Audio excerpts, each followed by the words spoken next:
नमस्कार साथियों, स्वागत है आपका सतीश एकेडमी ऑनलाइन पर। फ्रेंड्स, रीजनिंग की क्लास में आज हमारा तीसरा चैप्टर शुरू हो रहा है, जिसका नाम है कोडिंग डिकोडिंग। तो दोस्तों, वैसे तो कायदे में हमें इस चैप्टर को एनालॉजी के साथ पढ़ना चाहिए था, क्योंकि आप इसके जो क्वेश्चन देखेंगे वो भी लगभग एनालॉजी से मेल खाते हुए नजर आएंगे। तो चूंकि ये चैप्टर हमारा एनालॉजी से मेल खाता है थोड़ा बहुत, इसलिए मैंने इसको एनालॉजी से अलग करके पढ़ाने की कोशिश करी, और बीच में इसलिए मैंने जो ब्लड रिलेशन का चैप्टर था उसको बीच में घुसाया। वो इसीलिए घुसाया क्योंकि आपके माइंड को मैं थोड़ा सा रेस्ट देना चाहता था, क्योंकि आप A B C D X Y Z ये सब पढ़ पढ़ के बोर हो जाओगे या हो जाते। और मैं अपने होते हुए बिल्कुल आपको बोर नहीं होने दूंगा किसी भी टॉपिक में, किसी भी चैप्टर में। तो इसलिए मैंने बीच में रक्त संबंध पढ़ाया आपको। और इस चैप्टर के बाद जो हमारा कोडिंग डिकोडिंग आज शुरू हो रहा है, चैप्टर 3, इसके बाद एक हमारा अगला चैप्टर है जिसको बोलते हैं क्लासिफिकेशन, वर्गीकरण। लगभग वो भी ऐसा ही है, लेकिन बहुत इंपॉर्टेंट है एग्जाम की दृष्टि से हम देखें तो। एनालॉजी हो गया, कोडिंग डिकोडिंग हो गया, और तुम्हारा क्लासिफिकेशन हो गया, उसके बाद सीरीज है। तो ये सारे इंपॉर्टेंट टॉपिक है, लेकिन हम इनको सीरियल से ना पढ़ के इनके बीच बीच में एक एक चैप्टर ऐसा पढ़ते रहेंगे जो हमारा माइंड रिफ्रेश होता रहे। तो फ्रेंड्स, इन्हीं शब्दों के साथ हम आज के इस चैप्टर की शुरुआत करते हैं, जिसका नाम है कोडिंग डिकोडिंग। और कोडिंग डिकोडिंग में शुरू करने से पहले, जैसे हम हर चैप्टर की शुरुआत करने से पहले कुछ बेसिक बातें पढ़ते हैं, तो इस चैप्टर से रिलेटेड भी कुछ बेसिक बातें हैं जो आपको याद रखना बहुत जरूरी है। और चूंकि हमारी जो बेसिक बातें हैं, अगर हम उनको अच्छे से याद रख लेते हैं तो हमारा कोई भी क्वेश्चन बहुत आसानी से हो जाता है। तो बात करें वो कौन कौन सी बेसिक बातें हैं, चलिए एक एक करके उनको समझते हैं, और उसके बाद हम अपने प्रश्नों की शुरुआत करेंगे। तो फ्रेंड्स, बात करते हैं बेसिक बातों की। तो जैसे हमने एनालॉजी में पढ़ा था, पहली बेसिक बात तो ये आपको देखने को मिलेगी कि आपको ए से लेकर जेड तक रैंक याद होनी चाहिए। बिल्कुल सेम टू सेम वही जो ऐसा हमने एनालॉजी में पढ़ा था। ए टू जेड आपको क्या याद होनी चाहिए? रैंक। मैं इनका जो कॉन्सेप्ट है, रैंक को कैसे याद करेंगे, जैसे हमने पढ़ा था ईजोटी, वो सब आपको डिटेल में नहीं बताऊंगा, क्योंकि वही चैप्टर में हमने सब कुछ डिटेल में पढ़ लिया था। बस मैं आपको एक डिक्टेट करना, मतलब करना चाहता हूं कि इस चैप्टर में हमें कौन कौन से कॉन्सेप्ट का ध्यान रखना है। तो पहला ध्यान हमें ए से लेकर जेड तक की जो रैंक है उनका होना चाहिए, इनका हमें क्रमांक याद होना चाहिए। और दूसरा, जेड से लेकर ए तक का भी क्रमांक याद होना चाहिए, जेड टू ए। और तीसरा, जो हमारे एक दूसरे के अपोजिट लेटर हैं, विपरीत अक्षर हैं, वो भी याद होने चाहिए, विपरीत अक्षर। और चौथा, हमें ये पता होना चाहिए कि हम इंग्लिश में स्वर किसे कहते हैं। स्वर को जैसे कि हम इंग्लिश में वॉवेल बोलते हैं, तो ये कौन कौन से होते हैं मैं आपको बता देता हूं। ए, ई, आई, ओ और यू, ये पांचों हमारे स्वर जिनको वॉवेल बोलते हैं। और हमें फिर ये पता होना चाहिए कि व्यंजन किसे कहते हैं, व्यंजन। तो इन पांचों के अलावा, ए, ई, आई, ओ, यू के अलावा जितने भी बचे हैं वो सब हमारे व्यंजन कहलाते हैं। इनको इंग्लिश में बोलते हैं हम कॉन्सोनेंट। तो फ्रेंड्स, ये थोड़ी सी बेसिक सी बातें जो हमारे इस चैप्टर में याद होनी चाहिए आपको, क्योंकि इन सब की जरूरत हमारे इस चैप्टर में भी पड़ेगी। अब बात कर लेते हैं कितने टाइप के प्रश्न हमारे इस चैप्टर में बनते हैं। तो चलिए चलते हैं। देखिए फ्रेंड्स, इस टॉपिक में हमारे ज्यादा भी नहीं तो लगभग 8 से 9, या मैं कह दूं कि 10 टाइप के प्रश्न बनते हैं। चलो लगभग 9 टाइप तो बनते ही हैं। कुल 9 प्रकार आपको पढ़ने हैं, कुल 9 प्रकार। कुल 9 प्रकार के प्रश्न आपको मिलेंगे इस टॉपिक में, जिसका नाम है कोडिंग डिकोडिंग। बात करें कौन कौन से वो 9 प्रकार होंगे, तो मैं आपको एक थोड़ा सा हिंट देता चलता हूं। पहला है अक्षरों के क्रम के आधार पर। आपको जो पहला टाइप मिलेगा वो अक्षरों के क्रम के आधार पर मिलेगा, क्रम के आधार पर। और दूसरा जो टाइप हमें मिलेगा वो मिलेगा अवलोकन के आधार पर। जब हम इनको एक एक करके पढ़ेंगे तो आप सारी चीजें समझ जाओगे कि हम किस टाइप की बात कर रहे हैं, अवलोकन के आधार पर। आप चाहें तो इनको पूरा नोट करते चलें, क्योंकि जब हम एक एक टाइप को पढ़ेंगे तो इनको फिर से डिटेल में समझते चलेंगे, क्योंकि हमारी ये परंपरा है, हमारा ये एक तरीके का रूल है कि हम जो भी चैप्टर शुरू करते हैं उस चैप्टर के बारे में हमें एक सामान्य सा ओवरव्यू पता होना चाहिए। उस चैप्टर में हमें कौन कौन सी जो बेसिक बातें हैं जो हमें याद रखनी है वो पता होनी चाहिए। और फिर हमारे कितने टाइप के प्रश्न बनते हैं ये पता होना चाहिए। उसके बाद ही तो हम मूवी देखेंगे कोई। भाई, जब हमें किसी मूवी का ट्रेलर अच्छा लगेगा तो उस ट्रेलर के बाद ही तो हम कोई मूवी देखते हैं। तो ये मैं आपको एक ट्रेलर दिखाता हूँ कि हमारे इस चैप्टर में पूरा क्या चलेगा। आपका मैं इंटरेस्ट जगाना चाहता हूँ इसमें। तो तीसरे टाइप का जो होगा तुम्हारा जो क्वेश्चन बनेंगे वो अक्षर का वैल्यू दे देगा, अक्षर का मान, अक्षरों के मान के आधार पर हमारा जो तीसरा टाइप बनेगा। तो फ्रेंड्स अगर आप चाहें तो आप लिख सकते हैं चौथा टाइप। मैं आपको ऐसे ही बताता चलता हूँ। चौथा टाइप जो हमारा बनेगा वो किसी शब्द के आधार पर नए शब्द बनाने के लिए बोल देगा। आपको कुछ कोड दे देगा तो इसको बोल देंगे शब्द के आधार पर नया शब्द बनाना। आप इसको लिख सकते हैं। फोर्थ टाइप में बनेगा शब्द के आधार पर कोई नया शब्द बनाना। बात करें फिफ्थ टाइप की, तो फिफ्थ टाइप में क्या होगा, वाक्य का कोड दिया जाएगा आपको, वाक्य का कोड दिया जाएगा। तो वाक्य के कोड के आधार पर आपका जो पांचवा प्रकार बनेगा वो इसलिए बनेगा। बात करें छठवें प्रकार की, तो सभी अक्षरों का कोड दे दिया जाएगा। पांचवें प्रकार में वाक्य का कोड दिया जाएगा, छठवें प्रकार में सभी अक्षरों का कोड दिया जाएगा, और आठवें प्रकार की अगर हम बात करें तो अक्षर से अक्षर पर आधारित। भाई यहाँ पे तो अक्षर का कोड, यहाँ पे अक्षर से अक्षर के आधारित हो जाएगा। और जो हमारा आठवां नौवां टाइप बनेगा उसको हम कह देंगे मिसलेनियस, जिसको बोलते हैं विविध। और भी एक दो टाइप बच रहा होगा, तो हम एक एक करके जब पढ़ेंगे तो आप सारी चीजें समझ जाओगे। तो फ्रेंड्स इस चैप्टर को पढ़ने के लिए हमने थोड़ी स्ट्रेटेजी बदली है। वो क्या बदली है मैं थोड़ा सा आपके साथ शेयर करना चाहता हूँ। वो ये है कि जैसे अभी तक हम ये पढ़ते थे कि हमारे जितने टाइप के क्वेश्चन होते हैं उतनी क्लासेस में हम उनको पढ़ते थे, लेकिन फ्रेंड्स इनके लगभग 8 से 9 टाइप के क्वेश्चन बनते हैं। और मतलब ये समझो कि आप एकदम से ही इन सारे प्रश्नों को समझ जाओगे, ज्यादा बड़ा लॉजिक आपको लगाना नहीं पड़ेगा। तो आज मैंने प्लान ये किया आपके लिए कि हमारे जितने भी टाइप के क्वेश्चन हैं इन सभी टाइप के दो दो तीन तीन चार चार एग्जाम्पल हम पढ़ लेते हैं आज, ताकि आपको ये समझ हो जाए कि हमारे कोडिंग डिकोडिंग में टोटल कैसे कैसे क्वेश्चन बनते हैं और कितने प्रकार के बनते हैं।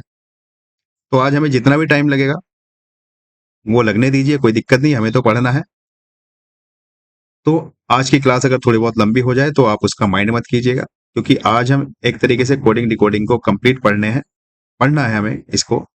और कल की क्लास में मैं आपको फिर प्रैक्टिस कराऊंगा इससे रिलेटेड। तो आज जो हमारी क्लास है कोडिंग डिकोडिंग की, उसमें हम कंप्लीट पढ़ लेंगे कितने टाइप के क्वेश्चन बनते हैं, और हर टाइप के क्वेश्चन के हम 2 या 3 क्वेश्चन या 4 क्वेश्चन प्रैक्टिस करते हुए चलेंगे। और कल की जो हमारी क्लास होगी उसमें हम प्रैक्टिस करेंगे मिक्स करके। सभी टाइप के क्वेश्चन मैं लूंगा कल, जितने भी होंगे 30 35 20 25 जितने भी होंगे उनकी हम कल की क्लास में अच्छे से प्रैक्टिस करेंगे कोडिंग डिकोडिंग की। और हमारा ये 2 क्लास में ये 2 चैप्टर आपके, मतलब सॉरी 1 चैप्टर कंप्लीट हो जाएगा। और फ्रेंड्स ये भी बहुत इंपॉर्टेंट टॉपिक है। इसमें भी लगभग ये समझिए कि लगभग लगभग 3 क्वेश्चन आपके हर एग्जाम में आते हैं। चलो 3 तो मैंने मतलब एवरेज बोल दिया है, पर 2 तो कम से कम है और मैक्सिमम 4। तो मैं ये कह सकता हूँ कि 2 से 4 प्रश्न आपके कोडिंग डिकोडिंग से पूछे जाते हैं। बहुत ही इंपॉर्टेंट हमारा ये टॉपिक है। जितने भी टॉपिक हम पढ़ते हैं रीजनिंग में, वैसे सारे टॉपिक इंपॉर्टेंट होते हैं, क्योंकि एग्जामिनर का पता नहीं कौन से टॉपिक से कितने क्वेश्चन उठाकर रख दे। तो इसलिए हमें किसी भी चैप्टर को हल्के में नहीं रखना है। लेकिन हाँ, अगर किसी चैप्टर का वेटेज ज्यादा है तो उसको हमें प्रायोरिटी देनी है। जैसे कि हमने एनालॉजी को दी, जैसे कि हमने ब्लड रिलेशन को दी, जैसे कि हम इसको कर रहे हैं। तो अभी तक हमारे जितने भी चैप्टर चल रहे हैं उनको आपस में एक दूसरे से तुलना नहीं करी जा सकती, क्योंकि लगभग सभी चैप्टर से हमारे 2 से 3 प्रश्न पूछे ही जाते हैं। तो फ्रेंड्स ज्यादा ना देर करते हुए मैंने आपको अपनी स्ट्रेटेजी बता दी है और हम चलते हैं प्रश्नों पर। तो जैसे कि पहला प्रश्न हमारे सामने ये रहा, और ये हमारे लिए प्रश्न नंबर 2 आ गया है। अच्छा, प्रश्न नंबर 1 पीछे ही था हमारा। ये रहा हमारा प्रश्न नंबर 1। तो फ्रेंड्स इस प्रश्न को पढ़िए, ये टाइप फर्स्ट के आधार पर है। और कौन सा टाइप है उसको आप अच्छे से समझ गए होंगे, अक्षरों के क्रम के आधार पर ही हमारा टाइप फर्स्ट है। यानी कि आपको कुछ अक्षर दिए गए होंगे जिनका हमने क्रमांक एनालॉजी में याद कर लिया था, ए से लेकर जेड तक। तो उनका क्रम दे दिया जाएगा और एक विशेष क्रम देने के बाद किसी दूसरे अक्षर का आपसे पूछा जाएगा। जैसे क्वेश्चन नंबर 1 में क्या कह रहा है, क्वेश्चन नंबर 1 में ये कहता है कि यदि किसी सांकेतिक भाषा में जेड एक्स वाई को ए सी बी लिखा जाता है, तो उसी सांकेतिक भाषा में वाई जेड डब्ल्यू को क्या लिखा जाएगा। कुछ समझे? मैंने थोड़ा सा पोज लिया कि ये समझने के लिए कि आपको कुछ समझ में आया कि नहीं आया। एनालॉजी याद करो, जिस प्रकार इससे ये बना उसी प्रकार हमें इससे अगला अक्षर बताना है कि क्या बनेगा। तो पहले हम इस जेड एक्स वाई को लिख लेते हैं। वैसे मुझे दूर से नजर आ रहा है कि एक दूसरे के अपोजिट लेटर हैं, क्योंकि जेड का अपोजिट ए होता है, एक्स का अपोजिट, शायद मैं गलत बोल दिया। हाँ, है तो अपोजिट ही देखो एक दूसरे के, क्योंकि जेड का अपोजिट ए होता है, वाई का बी होता है और एक्स का सी होता है, बिल्कुल अपोजिट लेटर है। तो यहाँ पर ये हमारे अपोजिट लेटर आ जाएंगे, वाई जेड और डब्ल्यू वाले। लेकिन समझेंगे कैसे? तो देखो समझना ऐसे है, जैसे इस जेड एक्स और वाई से क्या बना, ए सी बी बना, ए सी बी। हमें ये बताना है कि ये जो हमारा वाई जेड और डब्ल्यू है, इससे क्या बनेगा। तो हम फटाफट क्या करेंगे, इनके क्रमांक लिखेंगे, जैसे कि हमने एनालॉजी में किया था। जेड आता है हमारा 26वें क्रमांक पर, और हमारा जो एक्स है वो आता है 24वें क्रमांक पर, और जो हमारा वाई है वो आता है 25वें क्रमांक पर। ऐसे ही जब हम इनका क्रमांक लिखेंगे, ये एक स्थान पर आता है, ये 3 पर आता है और ये आता है 2 पर। क्रमांक क्यों लिखा? क्योंकि समझाना है मुझे। तो इनमें कुछ रिलेशन दिख रहा है। इनमें रिलेशन ये है कि एक दूसरे के अपोजिट है। जेड का अपोजिट ए है, एक्स का अपोजिट सी है, वाई का अपोजिट बी है।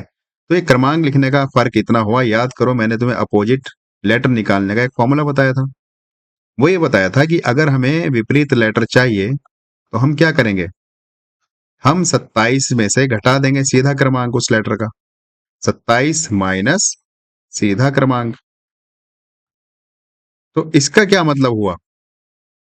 इसका मतलब ये हुआ कि अगर हम विपरीत क्रमांक को और सीधे क्रमांक को आपस में जोड़ दें तो उनका जो टोटल आएगा वो 27 आएगा। अर्थात ये जो 27 है, इसका क्या मतलब हुआ? इसका मतलब ये हुआ कि सीधा क्रमांक प्लस उल्टा क्रमांक, टोटल कितना आना चाहिए? 27 आना चाहिए। देखो, जैसे 26 सीधा क्रमांक है जेड का और ये उल्टा क्रमांक है, मतलब दोनों एक दूसरे का अपोजिट लेटर है, तो दोनों का भी हम टोटल करेंगे दोनों का, तो 27 आएगा। चलिए, मैं आपको ज्यादा कंफ्यूज नहीं करना चाहता हूँ। सिंपल सा सवाल ये था कि जेड एक्स वाई को लिख दिया ए सी बी, अर्थात एक दूसरे के अपोजिट लेटर हैं। तो ये बताइए वाई जेड डब्ल्यू को क्या लिखेंगे? इसको याद करने की मैंने आपको ट्रिक भी बताई थी, अगर आपको याद हो तो। ट्रिक क्या थी? उफ बाई लव। याद आ रहा है किसी को? उफ बाई लव। तो बाई का मतलब क्या हुआ? बी का अपोजिट हो जाएगा वाई, और इसका तो हमें पता है, इसका अपोजिट हो जाएगा ए। और माउंट ड्यू से मैंने बताया था कि आप डी याद रख सकते हो। तो हमारा जो इसमें ऑप्शन हो जाएगा, वो ऑप्शन हो जाएगा, कौन सा हो जाएगा गाइस ऑप्शन इसमें बताइए? A C B. Option number B A D, bad, यानी कि ऑप्शन नंबर सी। चलिए, थोड़ा सा टाइम इसलिए लगा क्योंकि आज पहला सवाल है हमारा, और मैं आपको याद दिलाने की कोशिश कर रहा हूँ, आपको सपने से जगाने की कोशिश कर रहा हूँ कि जागिए। हमने ऐसा काम कर लिया है पहले जो अब हम करने जा रहे हैं, तो आपके लिए कुछ नया नहीं है। बस मैं आपको आपकी शक्ति याद दिलाना चाह रहा हूँ। जैसे किसी की खोई हुई शक्ति कोई भूल जाता है, तो मैं वो कोशिश कर रहा हूँ कि आपकी जो शक्ति है वो वापस आ जाए, आपको याद आ जाए कि आप कितने बड़े पावरफुल इंसान हो, योद्धा हो आप। तो इसलिए मुझे टाइम लग रहा है आपको बताने के लिए, समझाने के लिए कि आप ये सब जानते हो। ये आपको मुझे इसलिए बताना पड़ रहा है, इसलिए टाइम लग रहा है। चलिए अगले प्रश्न पे चलते हैं। अगला प्रश्न हमारा है ये रहा। क्वेश्चन कह रहा है यदि रोड को ये लिखा गया तो बताइए स्वैन को क्या लिखा जाएगा। तो हम क्या करेंगे, प्रश्न को हमारे सोल्व करने के लिए हम ये जो रोड है इसको ऐसे लिख लेंगे साइड में। ये हमने रोड लिख लिया। इस रोड से क्या बना है? You R D G. और फिर हमसे पूछा है कि ये जो एस डब्ल्यू ए एन है, इससे क्या बनेगा। तो हमें क्या करना है, हमें इसमें ये करना है कि ये रिलेशन निकालना है कि ये रोड से ये कैसे बना। जैसे रोड से ये बना वैसे ही हम इसमें अपना कॉन्सेप्ट लगा लेंगे। तो हम क्या करेंगे, इनके क्रमांक लिख लेंगे। देखो, आर आता है 18 नंबर पर, ओ आता है 15 नंबर पर, ए आता है 1 पर और डी आता है 4 पर। ऐसे ही बात करें यू की, तो यू कौन से नंबर पर आता है? 21 पर। आर आता है 18 पर, डी आता है 4 पर, और जो जी है, जी आता है 7वें नंबर पर। तो आपको कुछ नजर आ रहा है इसमें क्या हुआ? इस क्वेश्चन में क्या हुआ? इसमें यह हुआ कि ये 18 से 21वें नंबर पे पहुंच गया। तो कितना क्रमांक आगे बढ़ा? 3। ओ से आर बना, यानी कि ओ 15वें स्थान पर, आर 18वें स्थान पर। तो इसमें भी 3 प्लस हुआ कि नहीं हुआ? ए से सीधा डी पर आ गया, यानी कि ये भी 3 क्रमांक आगे गया, और डी से यानी कि 4 नंबर से 7 नंबर पर आ गया, तो ये भी 3 क्रमांक आगे गया। तो हमारा ये जो सवाल है इसमें भी हम 3-3 क्रमांक आगे बढ़ा दें। अगर हम इनमें 3-3 क्रमांक आगे बढ़ा देंगे तो हमारा आंसर आ जाएगा। तो बताओ एस हमारे पास कौन से नंबर पर आता है? एस आता है 19वें नंबर पर। चलो अगर आपको ऐसे समझने में दिक्कत है तो इनके हम क्रमांक लिख लेते हैं फटाफट। तो हमने एस का क्रमांक लिखा, एस आता है 19वें नंबर पर, और जो हमारा डब्लू है वो आता है 23वें नंबर पर, ए आता है 1 नंबर पर, और एन जो है वो आता है 14वें नंबर पर। तो जब हम 19 में 3 जोड़ेंगे तो कितना आएगा? 22, और 22वें नंबर पर क्या आएगा बोलो? 22वें नंबर पर आएगा वी। अब यहाँ पर क्रमांक लिखने की जरूरत नहीं, क्योंकि हमें टाइम भी बचाना है। देखो ये 23वें नंबर पर आता है जेड, ये आता है डब्लू। इसमें जब हम 3 जोड़ेंगे तो जेड आ जाएगा। अभी तक देखो हमारा ये वाला ऑप्शन नहीं होगा बी, और हमारा ऑप्शन नहीं होगा ये। हमारा या तो ए होगा या सी होगा। अब देखो ए में जब हम 3 जोड़ेंगे तो क्या आएगा? डी आएगा। आगे हमें जोड़ने की जरूरत नहीं है। जब हम 14 में 3 जोड़ेंगे तो 17 आएगा, और 17वें नंबर पर कौन आता है? 17वें नंबर आता है क्यू। तो हमारा जो ऑप्शन हो जाएगा, ऑप्शन नंबर हो जाएगा ए। समझे गाइस कैसे होगा? हमने फटाफट रोड को और यूआरडीजी को लिख लिया कि रोड से ये यूआरडीजी कैसे बना। हमने सबके क्रमांक लिख लिए। क्रमांक देखने के बाद हमें पता चला कि सभी लेटर में 3-3 जोड़ा गया है। तो उसी प्रकार ये जो स्वान है, SWAN, इसमें भी जब हम 3-3 लेटर आगे बढ़ाएंगे तो हमारे पास आ जाएगा VZDQ। हमारा ऑप्शन नंबर ए। चलिए अब हम थोड़ी सी स्पीड पकड़ते हैं अपने प्रश्नों की। ये प्रश्न आपने एनालॉजी में कर रखे हैं, लेकिन इनको बताना बहुत जरूरी था। अब देखो ये अगला प्रश्न, हमारा तीसरा प्रश्न है।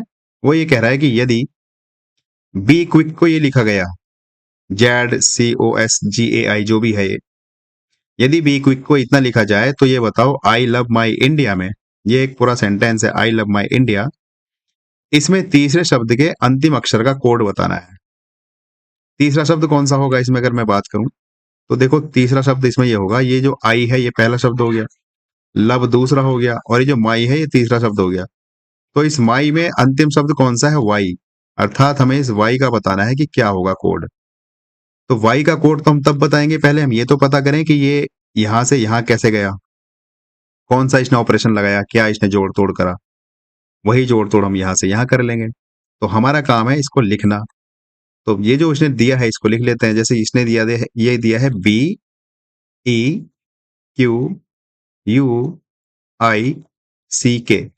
इससे क्या बना? इससे बना हमारा ZCOS, उसके बाद GA, और ये है शायद आई। हाँ शायद क्या है ये। तो हमने क्या सीख रखा है? हमने ये सीख रखा है कि हम इनके क्रमांक लिख लेते हैं, तभी तो हम कुछ रिलेशन बता पाएंगे कि ये कहाँ से क्या हुआ। तो जब इनके क्रमांक लिखेंगे तो बी कौन से क्रमांक पर आता है बताओ? बी आता है दूसरे क्रमांक पर, ई आता है 5वें क्रमांक पर, और जो क्यू है, क्यू आता है 17वें क्रमांक पर, जो यू है, यू आता है 21वें क्रमांक पर। ई जो टी में एस टी यू के बाद, मतलब टी के बाद यू आता है ना, तो 21 पे, ये 9वें स्थान पर।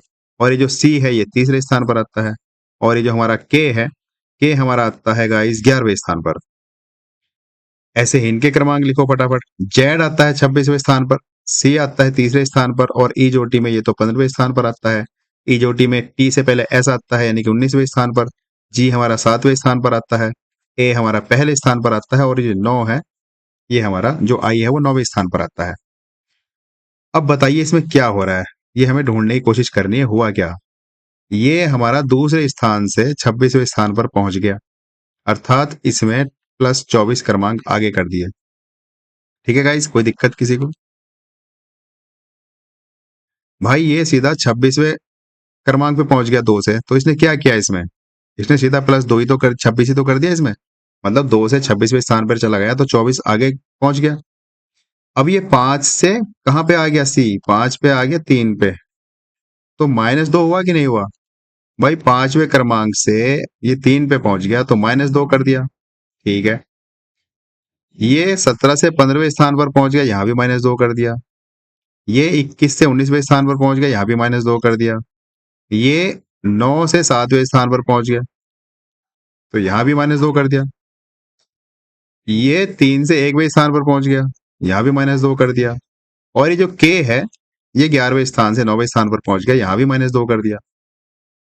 तो हम क्या देख रहे हैं? हम ये देख रहे हैं कि पहले लेटर को छोड़ दें अगर हम, बाकी सभी लेटर में -2 कर दिया है। तो हमारा यहाँ पे पहला लेटर कौन सा है? एम है। इसलिए उसने देखो, इस आई का पहला लेटर आई है। अगर इस आई का कोड पूछता तो इसमें हम 24 प्लस करते, क्योंकि यहाँ पे बी से 24 प्लस हुआ कि नहीं हुआ? जैसा काम हमारा इधर हुआ वैसे ही करेंगे। अगर पहले लेटर का, पहले अक्षर का कोड पूछता तो हम इसमें जोड़ते 24।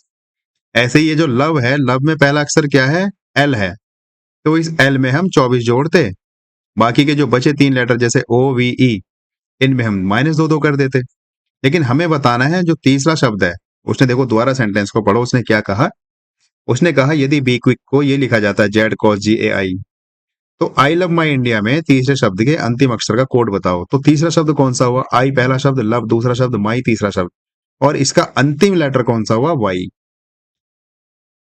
तो पहले लेटर में इसने क्या किया? यहां पर प्लस किया 24, लेकिन उसके बाद सभी लेटर में -2 हो गया सभी में। तो ये जो वाई है हमारा कौन से क्रमांक पर आता है? वाई आता है 25वें क्रमांक पर। जब हम 25वें क्रमांक से 2 पीछे जाएंगे तो कौन सा क्रमांक मिलेगा? 23। और 23वें क्रमांक पर कौन आता है? 23वें क्रमांक पर आता है डब्लू।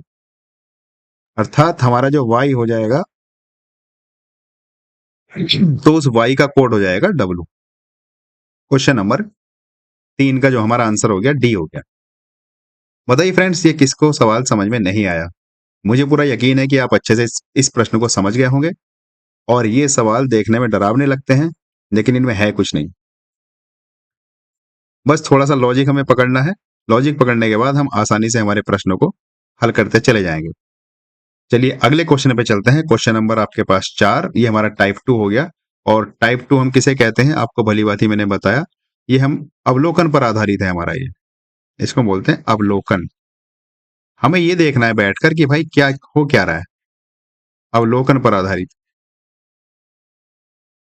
अभी समझ जाओगे अवलोकन किसे कहते हैं। देखो प्रश्न पढ़ते हैं डायरेक्ट हम। तो हमारे पास प्रश्न है, यदि किक को ये लिख दिया इसने, इस किक को क्या लिख दिया? ये। और ये जो MAN है इसको लिख दिया ये। तो तुमसे पूछा इसको क्या लिखेंगे? गुड को।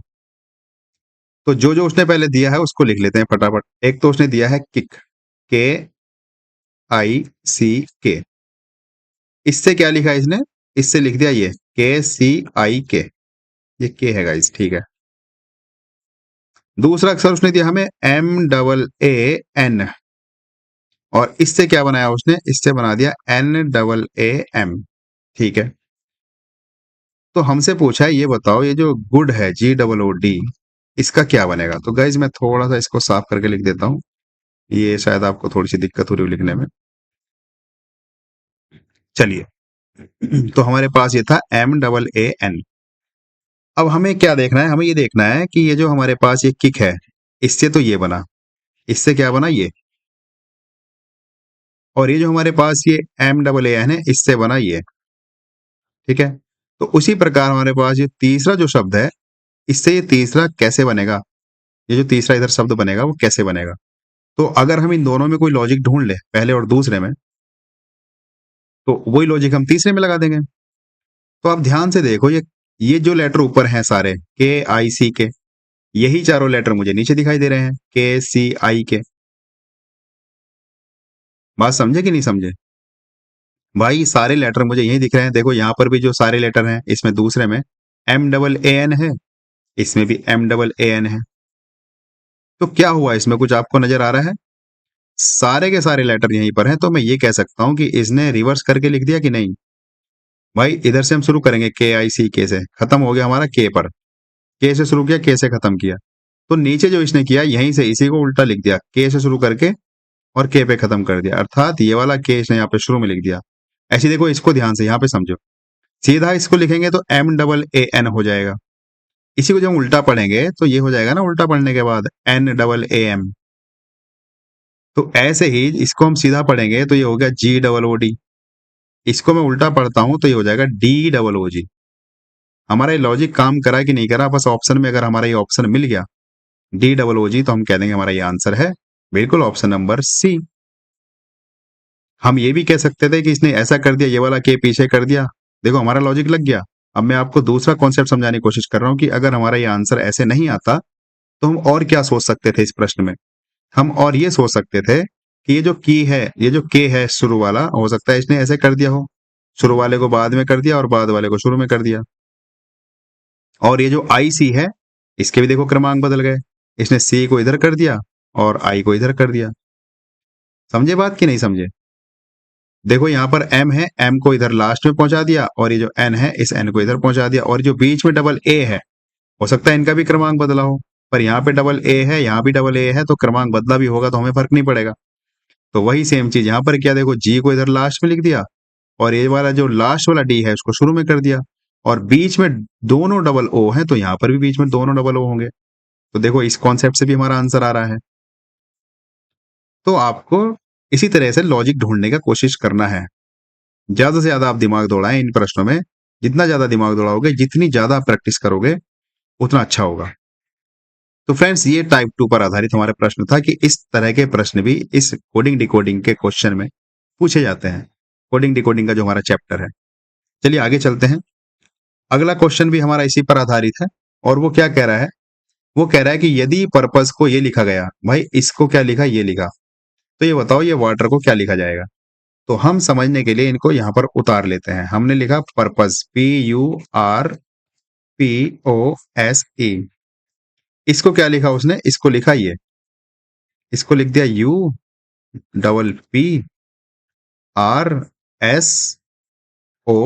और E।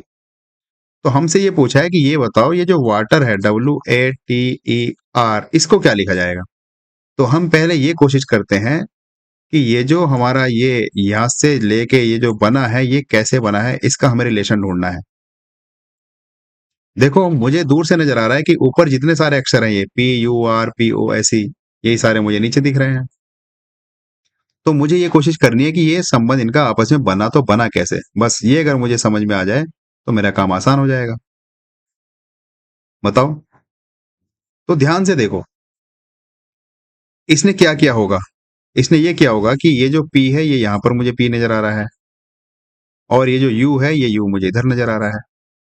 अर्थात दो दो की उसने जगह बदल दी कि नहीं? देखो ये R है, ये R यहाँ पे नजर आ गया, और ये वाला P ये यहाँ पे नजर आ गया।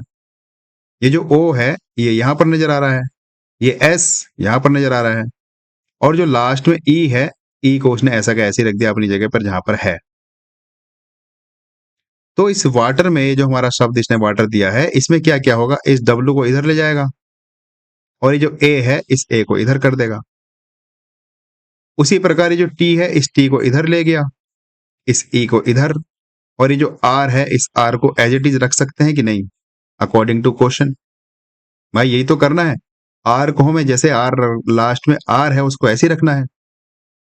तो देखो इस A को जब हम शुरुआत में लिखेंगे तो ये A यहाँ पर आ जाएगा, दूसरे नंबर पर हमारा W हो जाएगा, उसके बाद फिर हमारा इधर E हो जाएगा, और ये फिर हमारा T, और ये R ऐसे ही रहेगा। अर्थात हमारा जो आंसर हो जाएगा वो हो जाएगा AWETR, यानी कि ऑप्शन नंबर फर्स्ट। तो फ्रेंड्स, ये कोडिंग डिकोडिंग के प्रश्न है। देखो देखने में कितने डरावने लगते हैं, हमें किसी तरह से इनका रिलेशन निकालना होता है, बिल्कुल एनालॉजी की तरह, जैसे हमने एनालॉजी पढ़ा था। लेकिन एनालॉजी से कुछ डिफरेंट है। एनालॉजी में आपको याद होगा मैंने आपको एक वो बताई थी, प्रायोरिटी लिस्ट, जिसको हम बोलते थे प्राथमिकी सारणी। कोडिंग डिकोडिंग में ऐसा कुछ नहीं है कि आपको कुछ प्राथमिकी सारणी का यूज करना है, या आपको पहली प्रायोरिटी इस क्वेश्चन की रखनी है, दूसरी इसकी रखनी है, ऐसा इसमें नहीं है। आप लॉजिक ढूंढिए, अगर आपको ऑप्शन में वो लॉजिक के हिसाब से आंसर मिल गया तो आप उसको टिक कर दीजिए, वो आंसर आपका ठीक होगा। चलिए फ्रेंड्स, फिर आगे बढ़ते हैं अगले क्वेश्चन की ओर। टाइप 3 आ गया। देखो ये टाइप 3 कब होगा? ये टाइप 3 हम उसको कहेंगे जब हमें अक्षर की वैल्यू दी गई हो, जब अक्षर का क्या दिया हो, मान, उसको हम कह देंगे टाइप 3। जब अक्षर का मान दिया हो, जैसे कि यहाँ पे दिया है, क्वेश्चन नंबर 6 पढ़ो। यदि f बराबर 6 है और फॉक्स बराबर 45 है, तो ये लायन का मान बताना है क्या होगा। तो गाइस, जब भी आपको ऐसा सवाल मिल जाए तो हमें ये चेक करना है कि ये जो f बराबर 6 है, क्या वास्तव में f छठे क्रमांक पे आता है? तो बताओ छठे कितने क्रमांक पे आता है? बिल्कुल छठवें क्रमांक पे आता है। कोई जरूरी नहीं कि वो f बराबर 6 ही दे, वो f बराबर 9 भी कर सकता था, f बराबर 12 भी कर सकता था, f बराबर 18 भी कर सकता था। तो हमारा जो रैंक है, जो हमारा क्रमांक है, ए से लेके जेड तक, हमें उस क्रमांक को याद रखना है। हमें इतना पता है कि एबीसीडी में हमारा जो क्रमांक है वो f का क्रमांक 6 है और इसने भी यहाँ पर 6 ही दिया है। तो हमें कुछ नहीं करना, बस यहाँ पे जो फॉक्स बराबर 45 दिया है, इनके सबके फटाफट क्रमांक लिखो। देखो f आता है छठवें क्रमांक पर, o आता है 15वें क्रमांक पर और x हमारा आता है 24वें क्रमांक पर। जब इन सबको हम जोड़ेंगे तो जोड़ने के बाद हमारे पास यही आ जाएगा 45। अर्थात ये जो 45 है ये सभी अक्षरों के अंकों का योग है। ऐसे ही जब हम इस लाइन के सभी अक्षर जोड़ेंगे तो कितना आ जाएगा? तो बता दो। देखो लाइन हमारे पास जो L है, L का क्रमांक कितना है? 12। ठीक है जी, 12 लिख दिया। I का क्रमांक कितना है? 9। ठीक है जी, 9 लिख दिया। इस O का क्रमांक कितना है? 15। ठीक है, लिख दिया। और इस N का क्रमांक कितना है? 14। इन सबको जब हम जोड़ देंगे तो जोड़ने के बाद हमारे पास जो आंसर आ जाएगा वो आ जाएगा, जोड़ने के बाद कितना आ जाएगा? शायद 50 आ जाएगा। जोड़ लो गाइस, कितना आएगा? देखो 12 और 9 कितने होते हैं? 21। 21 और 15 36 और 14 50। हमारे पास ऑप्शन नंबर ए। तो कोडिंग डिकोडिंग का हमारा ये तीसरा टाइप का क्वेश्चन था। और तीसरा टाइप किसे कहेंगे? जब किसी अक्षर का मान दे देगा वो, जैसे यहाँ पे दिया यदि f बराबर 6 हो और फिर आगे और बात क्लियर कर दी कि फॉक्स बराबर 45 हो, तो हमने f का मान 6 है तो हमने ये फटाफट कह दिया कि जब f बराबर 6 है तो जो एबीसीडी का क्रमांक है वही क्रमांक है सबका। तो हमने फिर o का क्रमांक 15 रख दिया, x का क्रमांक 24 रख दिया, इन सबको जोड़ के देखा तो 45 आया। तो बस जो हमारे एबीसीडी के क्रमांक है उनका क्रमांक हमने रख के इनको जोड़ दिया लाइन में और हमारे पास आ गया 50। बताइए गाइज, यहां तक किसी को समस्या है तो? ये क्योंकि शुरुआत थी इस चैप्टर की और इस टाइप के सवाल की, मैंने इसलिए बहुत ही आसान सा दिया है। अब थोड़ा सा लेवल बढ़ाते अपने प्रश्न का और वो ये रहा आपके सामने। देखो इसमें क्या कहा, यदि f बराबर 7 है, यहां पर इसने f बराबर 6 होता है हमारा एबीसीडी में, लेकिन इसने दिया है 7। कोई बात नहीं। और फॉक्स बराबर 48 दे दिया, तो लाइन की वैल्यू बतानी कितनी होगी? तो मैं जो पिछले क्वेश्चन में आपको बताना चाहता था वो यही बताना चाहता था कि एबीसीडी में हमारे पास f का क्रमांक होता है 6, लेकिन यहां पर जो हमें दिया है f का क्रमांक वो दिया है 7। तो हमें क्या करना है, हर लेटर में भाई कितना प्लस हुआ? 7, इससे 1 प्लस हुआ ना, तो हमें भी हर लेटर में एक एक प्लस करना है। जब हम इसका क्रमांक लिखेंगे f का, तो f का क्रमांक 6 होता है, o का क्रमांक 15 होता है और x का क्रमांक कितना होता है? 24। तो यहां पर क्योंकि f का क्रमांक उन्हें 7 दिया है तो हमें यहाँ f में 1 जोड़ना पड़ा ना, तभी तो 7 हुआ, क्योंकि f का क्रमांक 6 होता है एबीसीडी में। तो हम यहाँ पर भी सभी में एक एक जोड़ेंगे, यहाँ पर भी एक जोड़ेंगे, यहाँ पर भी एक जोड़ेंगे। 6 में एक जुड़ेगा कितना होगा? 7। 15 में एक जुड़ेगा कितना होगा? 16। और 24 में जब एक जुड़ेंगे तो कितना होगा? 25। अब जब इन सब को हम जोड़ करेंगे 7, 16 और 25 का, तो हमारे पास आ जाएगा 48। समझेगा? इस समझने के लिए सिंपल सी बात यह है कि ये जो हमें f बराबर 7 दिया है, ये इसने जो हमारे पास रियल क्रमांक है f का, उससे एक बढ़ा के दिया है आगे करके, क्योंकि एबीसीडी में ए से लेके जेड तक जो हमारे क्रमांक हैं उसमें f जो है वो छठवें क्रमांक पर आता है। लेकिन यहाँ पर प्रश्न में हमें f बराबर 7 दिया है, अर्थात हमें f में एक क्रमांक आगे बढ़ाना है। तो अब हमें सभी अक्षरों में एक एक क्रमांक आगे बढ़ा देना है। जैसे इस लाइन की मैं बात करूं, लाइन में कौन कौन से लेटर हैं? लाइन में L है, L कौन से क्रमांक पर आता है? 12 पर। चलो इनका सबका मैं क्रमांक लेता हूं, 12। I कौन से क्रमांक पर आता है? 9 पर। O कौन से क्रमांक पर आता है? 15 पर। और जो N है वो कौन से क्रमांक पर आता है? 14 पर। तो अब ये मत कर देना कि इन सबको जोड़ दो आंसर आ जाएगा, क्योंकि इनमें अभी एक एक भी जोड़ना है और जोड़ने के अपने अपने तरीके। या तो इनको जोड़ लो, टोटल पता कर लो ऊपर कितने अक्षर हैं, टोटल 4 अक्षर हैं, तो इन सबको जोड़ने के बाद 4 और जोड़ दो। या तो ये कह सकते थे, जैसे यहाँ पर फॉक्स है, इन सबके जो क्रमांक है उनको लिखो फटाफट, क्रमांक सबका 45 आया और चूंकि हमारे पास 3 अक्षर हैं तो 45 में 3 और जोड़ दो। भाई सब में एक एक पढ़ाना है तो 3 अक्षरों में 3 ही तो बढ़ेगा, तो 48 आ गया। ऐसे यहाँ पर लाइन है, लाइन के हमने ये सारे क्रमांक लिख लिए। अगर तुम यहीं पर एक एक नहीं जोड़ना चाहते हो तो इन सबको जोड़ो जोड़ने के बाद जो आएगा, क्योंकि हमारे पास ये 4 अक्षर है तो 4 जोड़ दो। एक तरीका ये है और दूसरा तरीका ये है कि भाई चक्कर में मत पड़ो, यहाँ पे एक जोड़ो, यहाँ पे एक जोड़ो, उसके बाद यहाँ एक जोड़ो और यहाँ भी एक जोड़ो। जब 12 में एक जुड़ेगा तो 13, 9 में एक जुड़ेगा तो 10, 15 में एक जुड़ेगा तो 16 और 14 में एक जुड़ेगा तो 15। बस अब इन सब का जोड़ कर दो, 13 प्लस 10 प्लस 16 प्लस 15। जब हम इन सब का जोड़ करेंगे तो बताओ कितना आ जाएगा। देखो 13 में 10 जुड़ेगा तो आ जाएगा 23, 23 में 16 जुड़ेगा 39 और 39 में जब हम ये जोड़ेंगे 15 तो कितना आ जाएगा, 39 प्लस 15 आपके पास हो जाएगा लगभग लगभग 54, 54 शायद क्या 54 ही हो जाएगा। Option number D. तो फ्रेंड्स बहुत ही अच्छे सवाल होते हैं और ये हर पेपर में आपके समझो कि कोडिंग डिकोडिंग हो गया, एनालॉजी हो गया, ब्लड रिलेशन हो गया, आगे जो हम पढ़ेंगे एक दो चैप्टर और मेन जैसे कि कैलेंडर हो गया, घड़ी हो गया, डाइस हो गया और फिर रैंकिंग हो गया। ये सारे जो चैप्टर हैं हमारे रीजनिंग के बहुत ही इंपॉर्टेंट चैप्टर हैं। आप किसी भी चैप्टर को हल्के में मत लेना। मैं बार बार आपको बता रहा हूँ, हर चैप्टर से लगभग 2 से 3 प्रश्न पूछे ही पूछे जाते हैं। तो हम चलते हैं अगले प्रश्न पे। मुझे पूरी उम्मीद है कि आप इन प्रश्नों को समझ रहे होंगे। क्वेश्चन नंबर हमारा 8। देखो फिर से यहाँ पे एक मैंने और समझाने की कोशिश करी है, क्योंकि ये जो सवाल है बहुत इंपॉर्टेंट होता है। इस टाइप का सवाल लगभग आ ही जाता है एग्जाम में। यहाँ पे इस बार क्या किया है, डी बराबर दे दिया 8 और डॉग बराबर दे दिया 52। हमसे ये पूछा कि एप्पल का मान बताओ कितना होगा। तो एबीसीडी में हमारा डी बराबर कितना होता है, यानी कि डी का क्रमांक 4 होता है कि नहीं होता है। यहां पर दे दिया 8 तो क्या हुआ, यहां पर डबल कर दिया ना। तो हमारे जो आगे क्रमांक है ये एप्पल, इनका क्रमांक लिखने के बाद हम इनको डबल कर देंगे। हमारे पास दो तरीके हैं। देखो जैसे डॉग 52 कैसे बना होगा, हम इनका क्रमांक लिखते हैं। डॉग आता है 4वें क्रमांक पर, ठीक है, हमने 4 का डी का क्रमांक लिख दिया 4। ओ आता है 15वें स्थान पर, ठीक है, और जो जी है वो आता है हमारा 7वें स्थान पर। ठीक है गाइस, कुछ गड़बड़ तो नहीं कर दी हमने। डी हमारा आता है चौथे स्थान पर, ओ आता है 15वें स्थान पर और जो हमारा सी आता है 7वें स्थान पर।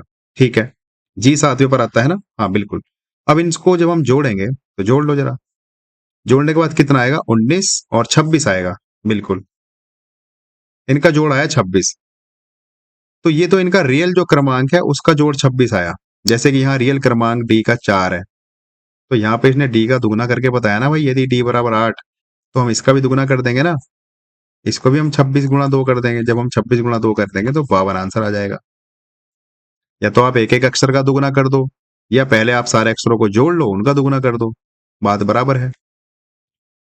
तो कहने का मतलब मेरा यही है कि हमारा जो रियल क्रमांक है, जो वास्तविक क्रमांक है एबीसीडी का, उसको याद रखना है। और अगर वो वास्तविक क्रमांक नहीं बताता, कुछ कम करके बताता है या कुछ ज्यादा करके बताता है, तो हमें यही हिसाब लगाना है कि कितना ज्यादा बता रहा है या कितना कम बता रहा है। जितना कम या ज्यादा बताएगा उतना ही कम ज्यादा हम यहाँ पर करेंगे, उतना ही कम ज्यादा हम यहाँ पर करेंगे।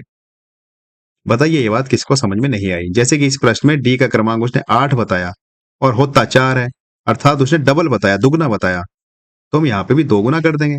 जैसे यहाँ पर हमारा जो एप्पल है, इस एप्पल को मैं यहाँ पर लिख लेता हूँ। हमें इस एप्पल का मान बताना है, तो इस एप्पल के जो हमारे क्रमांक है, ए का क्रमांक 1 और जो पी है, पी का क्रमांक कितना होता है 16, इस पी का क्रमांक भी 16 होगा, एल का क्रमांक 12 होता है और ये जो ई है इसका क्रमांक होता है 5। तो इनको फटाफट सबको जोड़ दो।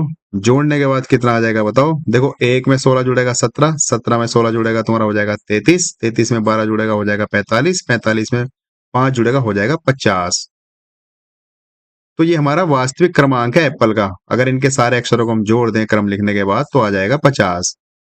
लेकिन जिस प्रकार यहाँ पे 2 गुना करा है, गुणा करी है 2 से, उसी प्रकार हम यहाँ भी तो गुणा 2 से कर देंगे। जब 50 गुणा 2 करेंगे तो कितना आ जाएगा, 100 आ जाएगा। ऑप्शन नंबर हमारे पास हो जाएगा सी। बताइए फ्रेंड्स, यहां तक किसी को समझने में दिक्कत है क्या? बहुत ही आसान भाषा में मैंने आपको समझाने की कोशिश करी है और सारे प्रश्न मैंने बहुत सोच समझकर डिजाइन किया आपके लिए, क्योंकि मैं नहीं चाहता कि किसी भी टाइप से आपसे कोई प्रश्न बचकर जाए। मैं ये चाहता हूं कि जब एग्जाम में आपका और प्रश्न का सामना हो, तो जैसे शेर को देखकर गीदड़ भागता है, वैसे आपको देखकर प्रश्न को कह देना चाहिए कि मैं इसका आंसर ये है, प्रश्न खुद बता देना चाहिए कि ये सी लगा दे फटाफट। उस लेवल का मैं आपको पहुंचाना चाहता हूँ, इसलिए मैं आपको वैरायटी वाले प्रश्न देता हूँ, हर टाइप में घुसने की कोशिश करता हूँ कि कहाँ से कौन सा प्रश्न बन सकता है। और इसीलिए हमारी क्लासेस थोड़ी सी लेंथी हो जाती है कॉन्सेप्ट समझने में, जो हमारे प्रश्न है उनको समझने में। और यकीन मानिए गाइस, हमारा जो कोर्स चल रहा है वो अपने आप में कंप्लीट है। इसके अलावा आपको कुछ पढ़ने की कहीं से कोई जरूरत नहीं होगी। बस आप अपने नोट्स बनाइए और इनको बार बार अच्छे से रिवाइज करते चलिए। चलिए इसी के साथ मैं अगले प्रश्न पे चलता हूं। हमारा क्वेश्चन नंबर 9 और ये रहा। ये क्वेश्चन नंबर 9 क्या कह रहा है, देखो इसमें भी कोड दिया है अक्षर का। यदि कलर का मान कितना दे दिया उसने 63 और एलईडी दे दिया 21, तो लाइट बताना है कितना होगा। तो देखो इसमें कुछ करा है क्या, पहले इनका हम फटाफट क्रमांक लिखने की कोशिश करते हैं। सी का क्रमांक क्या है बताओ। सी का क्रमांक हमारे पास है 3। सी का क्रमांक क्या है 3।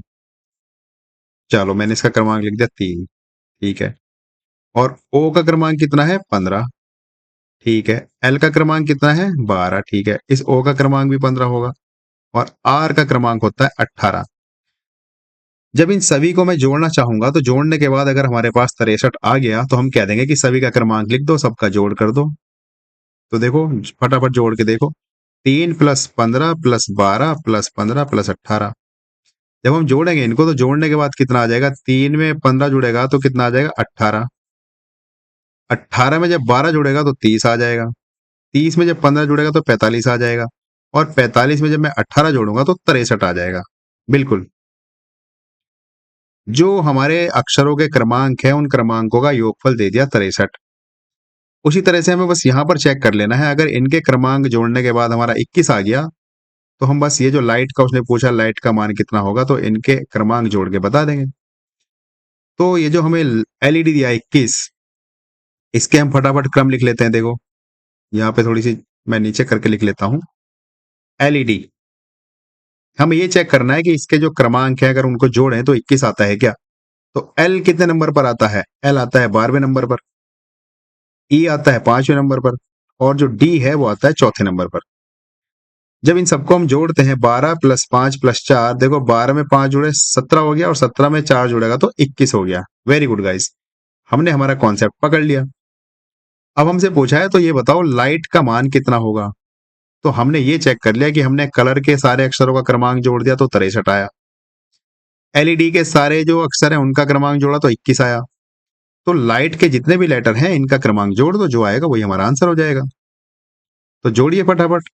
एल कितने क्रमांक पर आता है, 12वें क्रमांक पर आता है, प्लस आई कितने क्रमांक पर आता है, 9वें क्रमांक पर आता है, प्लस जी कितने क्रमांक पर आता है, 7वें क्रमांक पर आता है, प्लस एच कितने क्रमांक पर आता है, 8वें क्रमांक पर, प्लस टी, ई जो टी में टी 20वें क्रमांक पर आता है।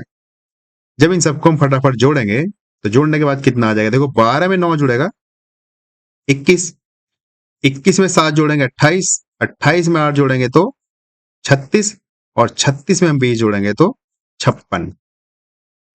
यानी कि हमारा जो आंसर हो जाएगा आंसर नंबर सी। बताइए गाइस, ये प्रश्न किसको समझ में नहीं आया। मैंने बहुत ही डिटेल में बहुत इत्मीनान से ये प्रश्न आपको समझाया है। मुझे पूरी आशा है कि आपने ये प्रश्न अच्छे से समझ लिया होगा। चलिए हम अपने अगले प्रकार पर चलते हैं। अगला टाइप का प्रश्न हमारे पास ये रहा, और ये प्रश्न हमारा कब बनेगा, किसके लिए बनेगा, ये जो टाइप हमारा चौथा है ये तब बनेगा जब कोई शब्द देकर नया शब्द बनता हो। अर्थात वो तुम्हें कोई एक शब्द दे देगा। मैं इसको शॉर्ट में लिखना चाहूं तो ये कह सकता हूं कि एक शब्द के आधार पर, ये शब्द है, एक शब्द के आधार पर नया शब्द बनाना।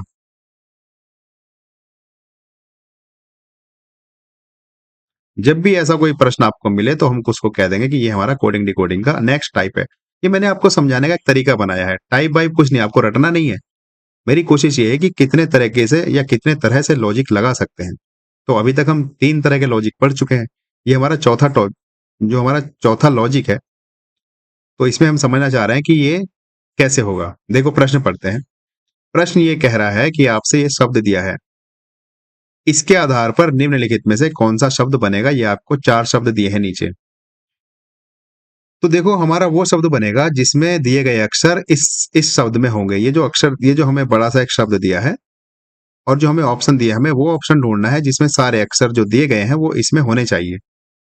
जैसे हम ऑप्शन नंबर 1 को पकड़ते हैं, कोई ऐसा अक्षर ढूंढो दूर से जो हमें नजर आ जाए कि हाँ ये इसमें है और इसमें नहीं है। ऐसा कोई आपको नजर आ रहा है? कोशिश करो ऐसा कोई ढूंढने की कि वो इसमें हो और इसमें ना हो। जैसे कि मैं ऑप्शन नंबर 1 की बात करूं, देखो टी है, यहाँ पर आर है, ए भी है, यू भी है, जी भी है, ए भी है और आर भी है। देखो गाइस, आप ये कह दोगे कि सारे लेटर तो हैं इसमें, हमारा ये आंसर ठीक हो जाएगा। लेकिन ध्यान दो, हमारे पास जो इसने शब्द दिया है इसमें डबल आर नहीं है, सिंगल आर है, केवल यहाँ पर एक ही आर है, कोई दूसरा आर तो नजर नहीं आ रहा। लेकिन इसने जो ऑप्शन दिया है, इसने एक आर ये दे दिया, एक आर ये दे दिया, यानी कि डबल आर हो गया। हमारे पास तो यहाँ सिंगल आर है। अगर यहाँ पर भी डबल आर होता, इस वाले शब्द में अगर डबल आर होता, तो हम कह देते हमारा ये ऑप्शन ठीक हो जाएगा। इसलिए ये ठीक नहीं होगा क्योंकि यहाँ पर डबल आर है और यहाँ पर सिंगल आर है। तो गाइज मुझे पूरा विश्वास है कि आप ये प्रश्न समझ गए होंगे। जो हमारा नया शब्द बनेगा, इस शब्द के आधार पर जो नया शब्द बनेगा, उस नए शब्द में ये सारे अक्षर होने चाहिए जो इसमें हैं। जैसे कि ये ऑप्शन नंबर ए, अगर ये डबल आर नहीं होता, सिंगल आर होता, तो हमारा ये ऑप्शन करेक्ट हो जाता। जैसे कि देखो नेशन में एन है, बिल्कुल है, ए है, ए भी है, और ये TION तो लास्ट में रखा ही है, TION, और यहाँ पर भी TION है। तो हम ये कह देंगे इस वाले शब्द के आधार पर हमारा ये शब्द बन जाएगा ऑप्शन नंबर बी। देखो ऑप्शन नंबर सी चेक करके देखो। देखो मुझे दूर से नजर आ रहा है इसमें एम दे रखा है, सी में, सी वाले ऑप्शन में एम दे रखा है और इस वाले शब्द में हमें कहीं एम नजर नहीं आ रहा, तो ये नहीं बन पाएगा। ठीक है, ऐसे ही इसमें देखो, इसमें मुझे दूर से नजर आ गया, इसमें डी दे रखा है, डी ऑप्शन में डी दे रखा है, लेकिन जो हमें ये शब्द दे रखा है इसमें कहीं डी नहीं है, तो ये भी नहीं बनेगा। कुल मिलाकर हमारा जो नया शब्द बनेगा, वो नया शब्द वही बनेगा जिसमें सारे अक्षर इस वाले अक्षर से मैच खाते हो, इस वाले शब्द से। अगर एक भी अक्षर हमें नया दिख गया तो वो शब्द हमारा नहीं बनेगा। चलिए और बात थोड़ी सी आसानी से समझते हैं अगले प्रश्न में। वो ये रहा, आपसे पूछा गया कि ये शब्द दिया है नेशनलिज्म, इस शब्द के आधार पर कौन सा शब्द बनेगा, ये आपको 4 ऑप्शन दे दिए। तो बताओ कौन सा बनेगा। देखो नेशनलिज्म में, ये जो नेशनलिज्म है, इसमें मुझे ई कहीं नजर नहीं आ रहा, लेकिन यहां पर इसने ई दे रखा है ऑप्शन नंबर ए में, तो मैं ये कह दूंगा कि नहीं बनेगा क्योंकि यहां पर ये ई क्या कर रहा है। देखो लायन की अगर मैं बात करूं, LION, देखो एल भी है, आई भी है, ओ भी है, एन भी है, तो ये बन जाएगा। बात करूं मैं मिशन की, देखो मिशन भी आप कह सकते थे बन जाएगा, लेकिन यहां पर डबल एस है और ये जो हमें दिया है नेशनलिज्म, इसमें केवल सिंगल एस है, तो ये भी नहीं बनेगा। ऐसे ही ऑफ्टन, इस ऑफ्टन में तो मुझे एफ नजर आ रहा है, इसमें तो कहीं एफ है ही नहीं है। नेशनलिज्म में कहीं आपको एफ नजर आ रहा है क्या? तो ये भी नहीं बनेगा। तो हमारे पास ऑप्शन नंबर बी हो जाएगा। तो फ्रेंड्स कितना आसान सा हमारा सवाल था, लेकिन अगर आपको इसके बारे में बिल्कुल भी जानकारी नहीं थी या नहीं होगी किसी को, तो वो कैसे कर पाएगा? वो तो सवाल को देख के ही पहले 2 घूंट पानी पिएगा कि ये पूछ क्या रहा है एग्जामिनर, करना क्या चाहता है। तो मैं नहीं चाहता कि एग्जाम में आप पानी पिए, आप तो बस क्वेश्चन देखो और फटाफट बता दो कि ये आंसर है। चलिए अगले क्वेश्चन पे चलते हैं। क्वेश्चन नंबर 5, देखो हमारा अगला टाइप आ गया। टाइप क्या है? जब हमें वाक्य का कोड दिया हो, वाक्य का कोड दिया गया होगा। जब आपको वाक्य दिया जाए और उसका कोड दिया जाए तो हम उसको कह देंगे वो हमारा नेक्स्ट टाइप आ गया है। बहुत ही अच्छा सवाल, बहुत ही इंपॉर्टेंट सवाल, समझने की कोशिश करते हैं। देखो क्या कह रहा है प्रश्न में।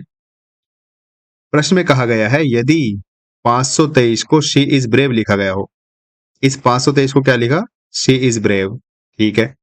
और 673 को लिखा शी ऑलवेज स्माइलिंग, ठीक है।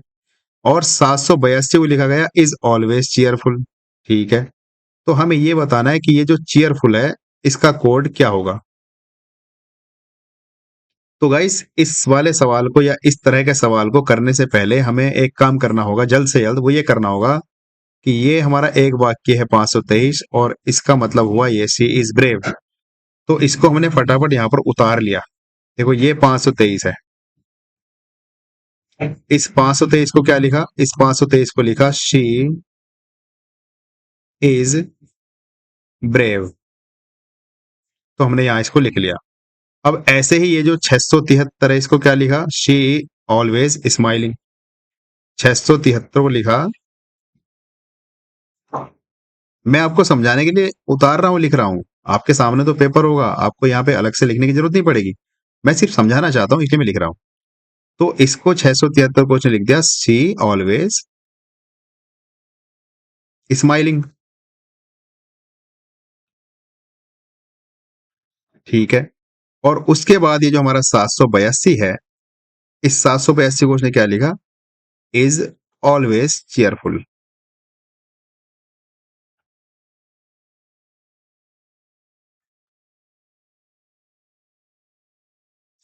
तो गाइज ये हमने कोड और उनके वाक्य लिख लिए हैं।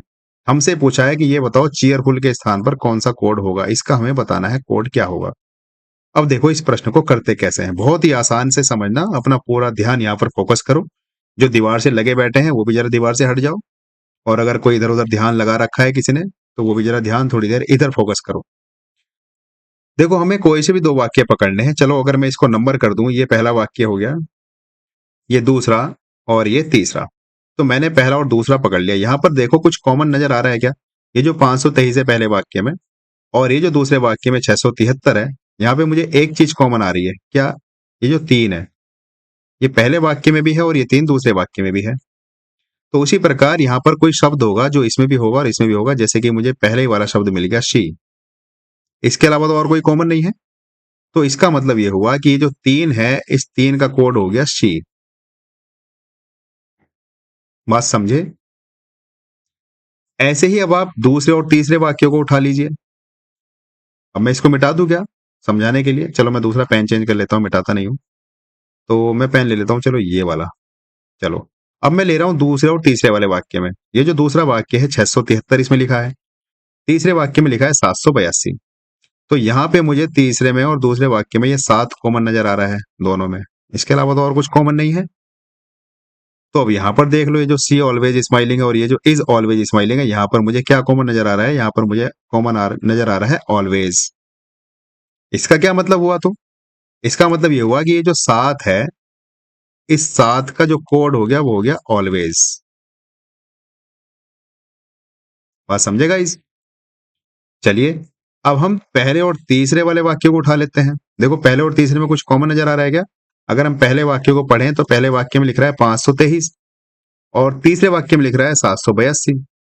तो देखो यहां पर भी 2 है ये, और ये यहां पर भी 2 है, और तो कोई कॉमन नहीं है। तो अब बताइए यहां पर कुछ कॉमन है क्या। बिल्कुल, यहां पर ये इज है और यहां पर भी इज है। तो जो 2 हुआ, 2 का कोड क्या हो गया, इज हो गया। ठीक। अब हमारा कुछ कॉमन नहीं रहा, हमने ये 3 अंकों के कोड निकाल लिए, जिसमें हमें पता चला कि जो 3 है 3 का कोड शी है, और जो 7 है इस 7 का कोड ये है ऑलवेज, और 2 है 2 का कोड है इज। अब बताइए हमें किसका बताना है, चीयरफुल का बताना है। चीयरफुल कौन सी लाइन में आपको नजर आ रहा है, चीयरफुल मुझे तीसरी लाइन में नजर आ रहा है, ये रहा तीसरे नंबर पर चीयरफुल आ रहा है नजर। इसको मैं एक बार समझाने के लिए दोबारा लिख लेता हूं आपके लिए। बहुत ही मैं आपको बहुत प्यार से, बहुत इत्मीनान से समझाने की कोशिश कर रहा हूं, और मुझे पूरा विश्वास है आप भी उतने ही ध्यानपूर्वक समझ रहे होंगे। तो देखो ये तीसरा वाला वाक्य मैं फिर से लिख रहा हूं, इधर है 782 और इसका मतलब है इज ऑलवेज चीयरफुल। ये हमारे पास है। अभी बताइए इस और ये जो इज है, इस इज का कोड क्या है, 2। भाई इस इसका कोड तो हमें मिल गया ना, इस इज का कोड क्या है, 2 है।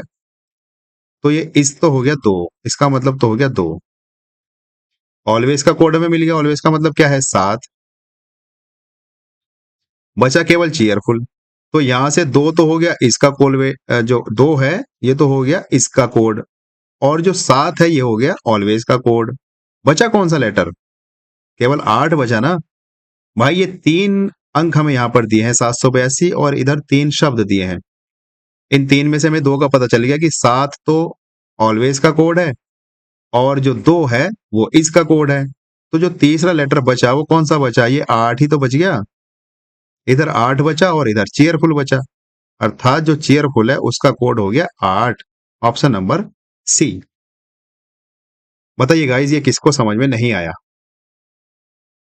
अगर नहीं आया तो आप वीडियो को दोबारा थोड़ा सा पीछे करके देखें, क्योंकि टेक्नोलॉजी है उसका एडवांटेज में फायदा उठाइए। एडवांस में टेक्नोलॉजी आजकल बहुत वायरल चल रहा है, तो टेक्नोलॉजी आपके पास में है। अगर नहीं समझ में आया, मैंने बहुत इत्मीनान से इस प्रश्न को समझाया है, आप वीडियो थोड़ा पीछे कीजिए और दोबारा देखिए।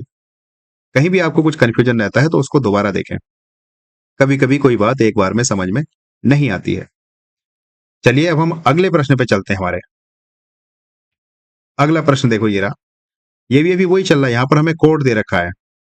देखो कोड में क्या कहा है, यदि जो रडार है RADAR, उसका कोड ये है। उसका कोड क्या है? उसका कोड है ये star question mark star hash. और जो डोर है DOOR, उसका कोड ये है। हमें ये बताना है कि जो डैम है DAM, इसका मान कितना होगा। तो फ्रेंड्स, मुझे एक प्रश्न ये मतलब देखते ही इसका आंसर मुझे एक लग रहा है, पता नहीं क्यों, शायद वही हो। देखो क्यों लग रहा है, ये जो M है इस डैम में, ये मुझे नया शब्द लिख रहा है M। M ना तो यहां पर है रडार में और ना ही यहां पर है डोर में। तो उसी तरीके से हमें ऐसा कोई यहाँ पर सिंबल देखना है जो ना तो यहाँ पर हो ना यहाँ पर हो। बताओ ऐसा कौन सा सिंबल तुम्हें दिखाई दे रहा है? मुझे वो सिंबल दिखाई दे रहा है। देखो स्टार भी है, परसेंटेज भी है, क्वेश्चन मार्क भी है। क्या मुझे दोनों में नजर नहीं आ रहा? मुझे दोनों में ये नजर नहीं आ रहा। सी, ये जो स्लैश है, ये देखो, ये जो स्लैश है ये यहाँ पर मेरे लिए नया है। जैसे ये डैम में M नया शब्द है, नया अक्षर है M, तो ये नया सिंबल है ना ये स्लैश, क्योंकि सारे पुराने दिख रहे हैं। देखो स्टार का मतलब भी स्टार है, हैश का मतलब ये हैश है इधर। समझ रहे हो बात? देखो ये D है यहाँ पे डैम में। हमें अगर इसकी हम बात करें करते कैसे हैं, चलो मैं पहले आपको ये समझाना चाह रहा था कि हम शॉर्ट में कैसे करेंगे सवाल को। देखो ये रडार दिया है RADAR, और इसका जो हमें कोड दिया है, चलो मैं कोड बाद में लिखूंगा, पहले मैं शब्द लिख लेता हूं। और ये हमें दिया है डोर DOOR, इसका कोड दिया है। और हमसे पूछा है डैम का कोड बताओ। तो पहले हम इस रडार का कोड लिख लेते हैं। रडार का कोड क्या दिया है? Star question mark star hash, star question mark star hash, ये रडार का कोड दिया है। और ये जो डोर है DOOR डोर, इसका कोड क्या दिया है? क्वेश्चन मार्क, परसेंटेज, हैश और फिर परसेंटेज। और हमसे पूछा है डैम का बताओ, ये जो DAM है इसका कोड क्या होगा। तो आप एक बात ध्यान से देखो, यहां पर आपको डबल R दिख रहा है, एक R ये रहा, दूसरा R ये रहा। हमें इतना कंफर्म हो गया। तो यहाँ पे भी कोई तुम्हें डबल दिख रहा है क्या? बिल्कुल दिख रहा है। यहाँ पर एक स्टार ये रहा और एक स्टार ये रहा, अर्थात जो R की वैल्यू हो गई वो हो गई स्टार। यहां तक किसी को समस्या समझने में? R की वैल्यू क्या हो गई? स्टार हो गई।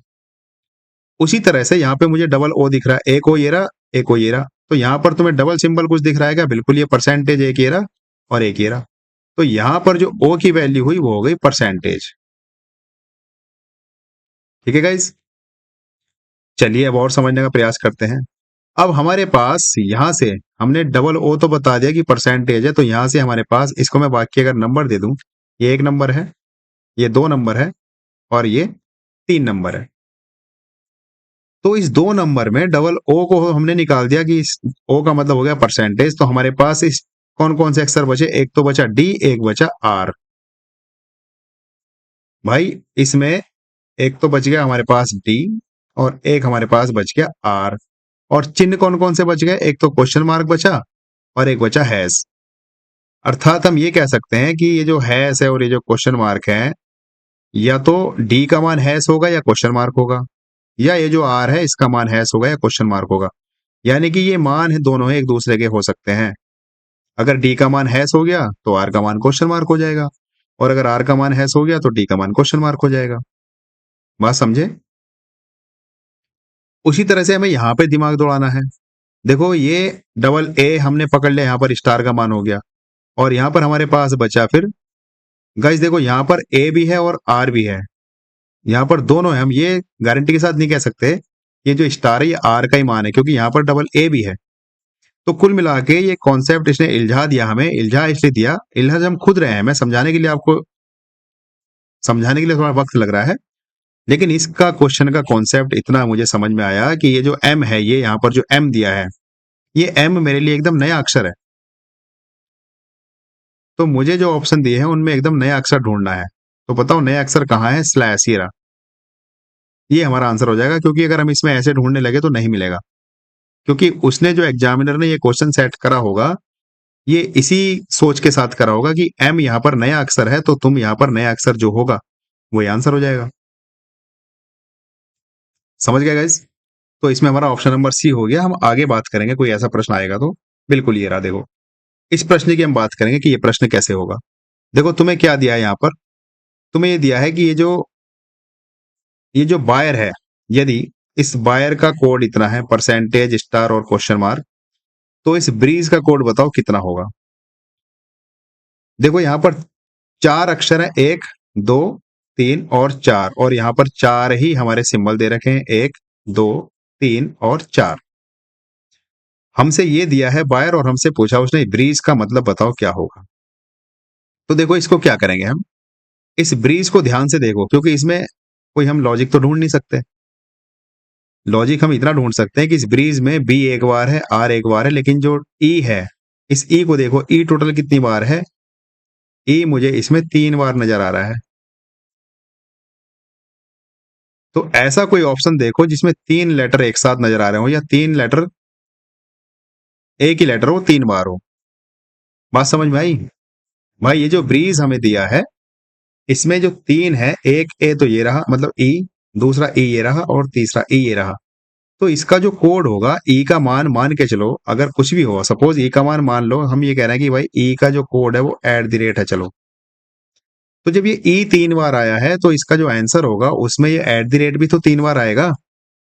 अब हमें ये नहीं पता कि ई की वैल्यू है क्या, ई का कोड क्या है, बस हमें इतना समझ में आया कि यहाँ पर ई 3 बार है यहाँ पर, तो जो इसका कोड होगा उसमें भी 3 बार कोई सा सिंबल होगा। तो कौन सा ऐसा ऑप्शन है जिसमें 3 बार कोई सिंबल दे रखा हो? तो मुझे दूर से नजर आ रहा है ऑप्शन नंबर बी। देखो क्वेश्चन मार्क इसमें 3 बार दे रखा है, एक बार ये रहा, 2 बार ये रहा, और तीसरी बार ये रहा। इसके अलावा आप कह सकते हो कि इसमें है, सी में 3 बार है, ठीक है, इसमें भी तो 3 बार है। लेकिन अगर इसमें 3 बार है तो देखो इसमें परसेंटेज है, इसमें भी परसेंटेज है, और इसमें भी ये, हाँ। देखो इसका लॉजिक क्या है, आप कह सकते हो इसमें 3 बार है, लेकिन इसमें ये डबल बार आ गया ना, ये एक बार, ये एक बार, ये। तो ये जो ब्रीज है, इसको मैं दोबारा लिख लेता हूं समझाने के लिए, BREEZEE। इस ई के अलावा, क्योंकि ई तो आ गया 3 बार, इस ई के अलावा कोई ऐसा दूसरा अक्षर है जो डबल बार आ रहा हो?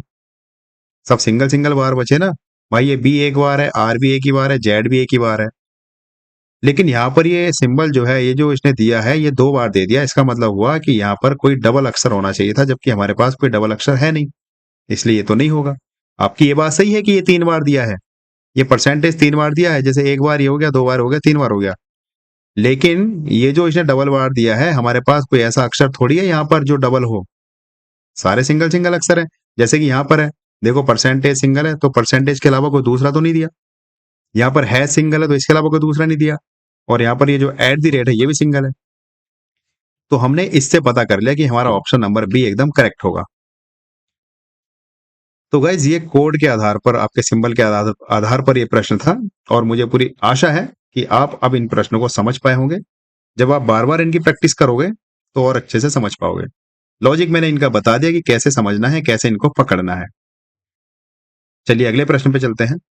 ये हमारा अगला टाइप आ गया, और टाइप क्या है? एक विशेष पैटर्न पर आधारित। जो टाइप 6 है, ये किसी एक विशेष पैटर्न पर आधारित है। वो विशेष पैटर्न क्या होगा हम समझेंगे। एक विशेष पैटर्न पर आधारित, इसको हम टाइप 6 कह दिया। देखो निर्देश पढ़ो, निर्देश में क्या कहा है? निर्देश में कहा है दिए गए 4 विकल्पों में से किसी एक विकल्प में विशेष नियम का पालन किया गया है, उस विकल्प की पहचान करो। और ये क्वेश्चन नंबर 15 आपके लिए है। निर्देश दे दिए ऊपर, और उस निर्देश के बाद हमारा ये क्वेश्चन नंबर 15, इसके ऑप्शन ही दे दिए 4। सिंपल सा उसने ये पूछा है कि ये बताओ, ये जो 4 विकल्प दिए हैं, इनमें कोई सा एक विकल्प ऐसा है कि उसमें एक विशेष पैटर्न का इस्तेमाल किया गया है, तो वो कौन सा विकल्प होगा जिसमें विशेष पैटर्न का यूज किया गया है। तो देखो, हम क्या करेंगे, इनके फटाफट जो क्रमांक है वो लिख लेंगे। यहां पर क्या हो रहा है, डी कितने क्रमांक पर है, 4 पर। चलो, ई कितने क्रमांक पर है, 5 पर। चलो, और जो एच है वो कितने क्रमांक पर है, 8 पर। एल कितने क्रमांक पर है, 12 पर। ओ कितने क्रमांक पर है, 15 पर। अभी हमारे पास कोई रास्ता नहीं है, बस इतना ही रास्ता है कि हम इनके सबके क्रमांक लिख लें। तो मैंने सबका एक एक करके क्रमांक लिख लिया। चलो मैं यहाँ कॉमा लगा देता हूं ताकि हमें कोई कंफ्यूजन ना रहे।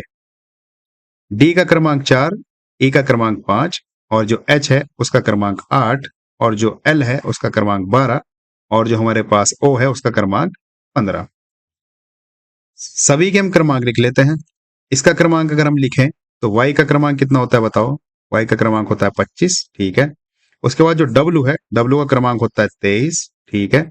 उसके बाद u है, u का क्रमांक होता है 21, ठीक। उसके बाद s का क्रमांक 19 होता है। उसके बाद r का क्रमांक होता है 18। ठीक है गाइस, गलत तो नहीं लिख दिया मैंने क्रमांक, आप एक बार चेक कर लीजिए। चलिए अगले प्रश्न पे चलते हैं, मतलब अगले उस पे चलते हैं, विकल्प पे। इनके क्रमांक लिखते हैं। देखो एल का क्रमांक क्या है, 12। उसके बाद ओ का क्रमांक कितना है, 15। उसके बाद आर का क्रमांक 18। उसके बाद यू का क्रमांक 21। उसके बाद एक्स, और एक्स का क्रमांक होता है 24। ठीक है, अब हम आगे चलते हैं, इसका क्रमांक लिखते हैं। एक्स का क्रमांक 24, ए का क्रमांक 1, डी का क्रमांक 4, और जो जी है, जी का क्रमांक 7, और जो के है, के का क्रमांक हो जाएगा 11। अब हमने इनके सबके क्रमांक लिख लिए हैं। अब हमें यह पता करना है कौन सा ऐसा ऑप्शन है जिसमें किसी विशेष पैटर्न का यूज हुआ है। तो देखो, यहां से 4 से गया 5 पर, कोई 5 से 8 पर गया, 8 से 12 पर गया, 12 से 15 पर गया। यहां पर इसने 1 जोड़ा, यहां पर इसने 3 जोड़ दिया, यहां पर इसने कितना जोड़ दिया, 4, और यहां पर इसने जोड़ दिया 3, फिर वापस इसने 3 ही जोड़ दिया। अगर यहां पर ये 5 जोड़ देता तो हम कह देते एक विशेष पैटर्न हो गया। पहले 1 जोड़ा, फिर 3 जोड़ा, फिर 4, अच्छा यहाँ पे 2 भी नहीं जोड़ा, तो यहाँ पे तो कोई हमारा काम नहीं बना। इसकी बात करते हैं। देखो, इसने यहाँ पे -2 कर दिया, 25 से 23 पे आया तो -2 हो गया, ठीक है। 23 से 21 पे आया, यहाँ पे -2 हो गया, ठीक है। भाई यहाँ पे भी -2 हुआ, यहाँ पे भी -2 हुआ। 21 से 19 पे आया तो भी -2 हुआ। तो यहाँ पे भी अगर -2 हो गया, लेकिन यहाँ से 19 पे 18 पे गया तो यहाँ पे -1 ही हुआ है। अगर यहाँ पर -2 हो जाता तो हम कह देते हमारा ऑप्शन नंबर बी हो गया। चलो, ये नहीं हुआ तो आगे बढ़ते हैं। देखो, ये 12 से 15 पे पहुंच गया, तो क्या किया, 12 से 15 पे जाने के लिए 3 क्रमांक आगे बढ़ा। ये 15 से 18 पे पहुंचा, यहाँ पे भी 3 क्रमांक आगे बढ़ा। ये 18 से 21 पे पहुंचा, यहाँ पे भी 3 क्रमांक आगे बढ़ा। और ये 21 से 24 पे पहुंचा, यहाँ पे भी 3 क्रमांक आगे बढ़ा। तो ये एक विशेष पैटर्न हो गया कि नहीं हुआ, सभी में बिल्कुल सेम टू सेम, जो काम यहाँ हुआ वही काम यहाँ, वही काम यहाँ, वही काम वहां। तो हम कह देंगे हमारा ऑप्शन नंबर सी हो जाएगा राइट आंसर। देखो, तसल्ली के लिए आगे वाला एक बार कर लेते हैं, हालांकि इसमें कोई लॉजिक नहीं है। देखो, 24 से सीधा 1 पे आ गया, 1 से 4 पे आ गया, 4 से 7 पे, ये तो पता नहीं कहाँ कहाँ क्या क्या किया इसने। तो हमारा जो विशेष पैटर्न है वो कौन सा ऑप्शन मिला, ऑप्शन नंबर सी, सभी में 3-3 जोड़ा गया। गाइज, मुझे पूरा विश्वास है कि आप बहुत अच्छे से रीजनिंग का जो ये चैप्टर है हमारा कोडिंग डिकोडिंग, इसको अच्छे से समझ रहे होंगे। चलिए अगले प्रश्न पे चलते हैं। इसमें भी हमें विशेष पैटर्न ढूंढना है कि कौन सा वो ऑप्शन है जिसमें किसी विशेष पैटर्न का यूज किया गया है। तो विशेष पैटर्न ढूंढने से पहले हमें उनका क्रमांक लिखना होगा। देखो, ए का क्रमांक क्या है, 1। सी का क्रमांक कितना है, 3। डब्ल्यू का क्रमांक कितना है, 23। ये क्रमांक आपको याद होने चाहिए, तभी आप क्वेश्चन को आसानी से कर पाओगे। एक्स का क्रमांक कितना है, 24, और जेड का क्रमांक कितना है, 26। चलिए इसका क्रमांक लिखते हैं ऑप्शन बी का। डी का क्रमांक 4, आई का क्रमांक 9, और जो एन है इसका क्रमांक 14, और जो एस है, एस आता है टी से पहले जो टी में, तो उसका क्रमांक 19, और जो एक्स है इसका क्रमांक 24। ठीक है, ऑप्शन नंबर सी में जो बी है उसका क्रमांक 2, ए का क्रमांक 1, एफ का क्रमांक तुम्हारे पास हो जाएगा 6, और जो जे है, ई जोटी में जे आता है 10वें क्रमांक पर, और जो पी है, ओ के बाद पी आता है, तो पी आता है तुम्हारा 16वें स्थान पर। इसी प्रकार हम डी ऑप्शन के क्रमांक लिख लेंगे। देखो जो जेड है उसका क्रमांक 26 है और जो के है के का क्रमांक 11 है, जो पी है पी का क्रमांक क्योंकि ओ के बाद आता है 16 है और आर का क्रमांक 18 है और जो टी है वो एस से पहले आता है, ई जो टी सॉरी 20 है उसका क्रमांक। ठीक है गाइस, ये हमने चारों ऑप्शन के फटाफट क्रमांक लिख लिए हैं और अब हम इनमें कोई पैटर्न ढूंढने की कोशिश करते हैं कि कौन सा ऐसा ऑप्शन होगा जिसमें किसी विशेष पैटर्न का यूज किया गया होगा। तो देखो इसकी बात कर रहे हैं, 1 से 3 पर गया अर्थात 2 प्लस करा, चलो ठीक है। ये 3 से 23 पर गया अर्थात 20 प्लस करा और ये 23 से 24 पे आ गया अर्थात 1 प्लस करा, ये 24 से 26 पे आ गया अर्थात 2 प्लस करा। तो इसमें कोई पैटर्न तुम्हें नजर आ रहा है क्या? यहाँ 2, यहाँ 20, 1, 2, कोई मतलब थोड़ी इस चीज का। चलिए इसको हम रिजेक्ट कर देंगे, आगे बढ़ते हैं। देखो ये 4 से 9 पे पहुंचा तो क्या किया इसने? 5 प्लस किया होगा। इस 9 से 14 पे पहुंचा तो यहाँ पे भी 5 प्लस किया। इस 14 से 19 पे पहुंचा, यहाँ पे भी 5 प्लस किया। इस 19 से 24 पे पहुंचा, यहाँ पे भी 5 प्लस किया। तो ये हमारा एक पैटर्न मिल गया। हम कह देंगे ऑप्शन नंबर बी हमारा बिल्कुल राइट आंसर हो जाएगा। बाकी के ऑप्शन आप अपनी तसल्ली के लिए चेक कर सकते हैं, लेकिन एग्जाम में उसको चेक करने की जरूरत नहीं है क्योंकि हमें हमारा पैटर्न मिल गया है। उसने कहा कि कोई सा एक ऑप्शन ऐसा है जो एक विशेष पैटर्न पर आधारित है, उस ऑप्शन की पहचान करनी है। तो हमने उस ऑप्शन की पहचान कर ली है, ऑप्शन नंबर बी हमारा एक विशेष पैटर्न पर है। बाकी इसका आप देखो, ये 2 से 1 पे गया, -1 कर दिया, यहाँ पे +5 कर दिया, यहाँ +4 कर दिया, यहाँ +6 कर दिया, यहाँ कोई मतलब थोड़ी है। यहाँ 26 से 11 पे आ गया, यहाँ पे सीधा उसने 15 घटा दिया, यहाँ पे फिर 5 जोड़ दिया, यहाँ पे 2 जोड़ दिया, यहाँ पे 2 जोड़ दिया, तो यहाँ पे कोई पैटर्न नहीं बनता हमारा। तो हम कह देंगे हमारा ऑप्शन नंबर हो गया बी। चलिए नेक्स्ट क्वेश्चन, क्वेश्चन नंबर 7। अच्छा हमारा नेक्स्ट टाइप आ गया। अब देखो नेक्स्ट टाइप क्या होगा, हमें सभी अक्षरों का कोड दिया जाएगा।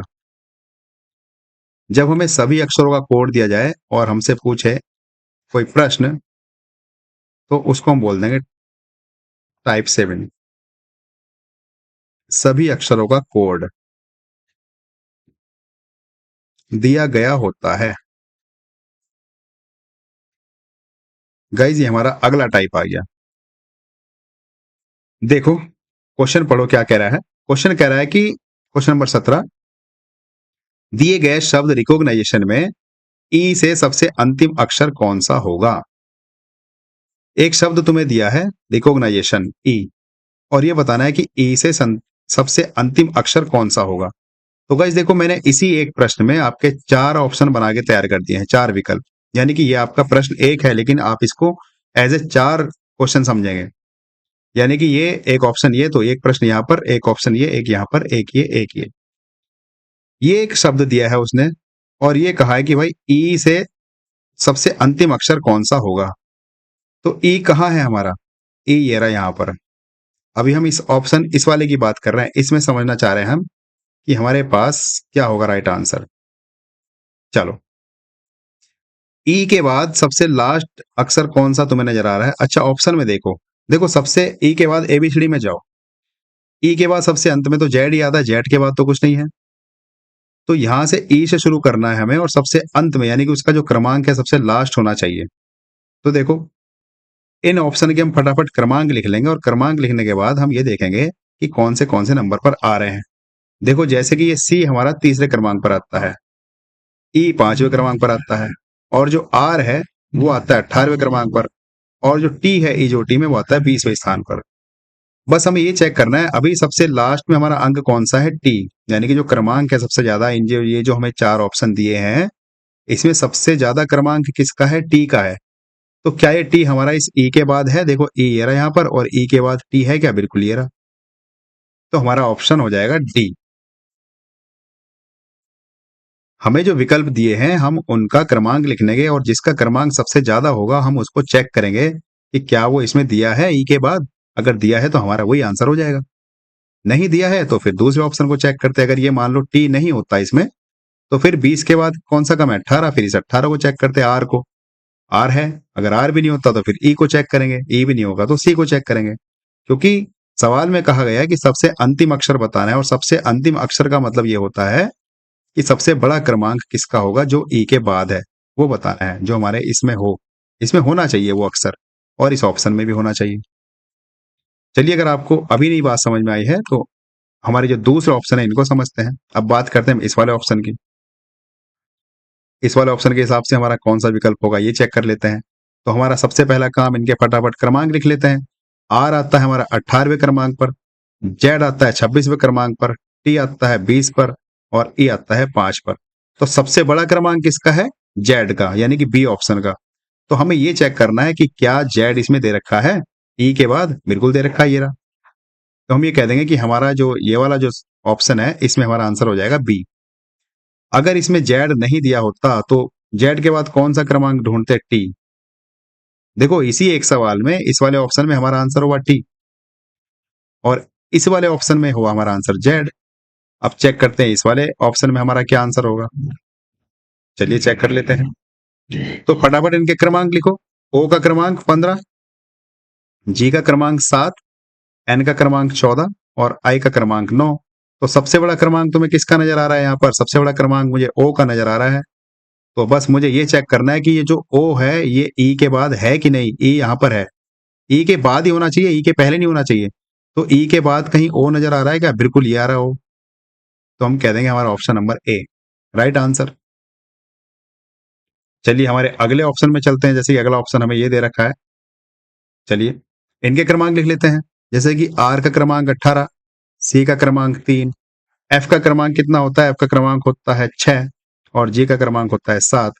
तो बताओ सबसे बड़ा क्रमांक किसका है? आर का।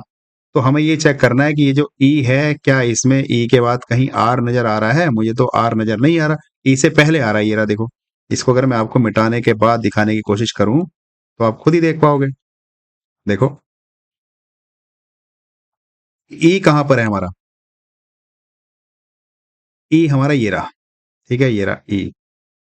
इस ई के बाद तुम्हें कहीं इधर आर नजर आ रहा है क्या? नहीं आ रहा। तो आर तो हमारा आंसर नहीं हो सकता। ई से पहले है, लेकिन उसने कहा ई से सबसे अंतिम बताना है। अगर वो पहले कहता तो पहले वाला अक्षर ढूंढते, अंतिम कहा है तो हम अंतिम वाला ढूंढ रहे हैं। तो आर सबसे बड़ा क्रमांक हमारा ऑप्शन में है, लेकिन जो आर है वो यहाँ पर हमें कहीं नजर नहीं आ रहा, तो इसलिए ये तो हमारा आंसर नहीं होगा ए। अब 18 के बाद दूसरा सबसे बड़ा अक्षर कौन सा है? जी, यानी कि 7। देखो, क्या इसमें तुम्हें 7 नजर आ रहा है? बिल्कुल आ रहा है, ये रहा। ई के बाद नजर आ रहा है, ई के बाद है। तो हमारा जो ऑप्शन हो जाएगा वो हो जाएगा डी। बताइएगा इस किसको ये क्वेश्चन समझ में नहीं आया। मैंने इसी एक प्रश्न में आपको 4 अलग अलग तरह के विकल्प देकर 4 तरह से ये क्वेश्चन मैंने आपको समझाया। मुझे पूरा यकीन है कि आपको ये प्रश्न अच्छे से समझ में आया होगा। चलिए अब हम चलते हैं अगले प्रश्न पर। हमारा नेक्स्ट टाइप आ गया। देखो, इस टाइप में क्या करेगा, सभी अक्षरों का एक स्पेशल कोड दे देगा। हमने जो पीछे पढ़ा था वो वाक्य का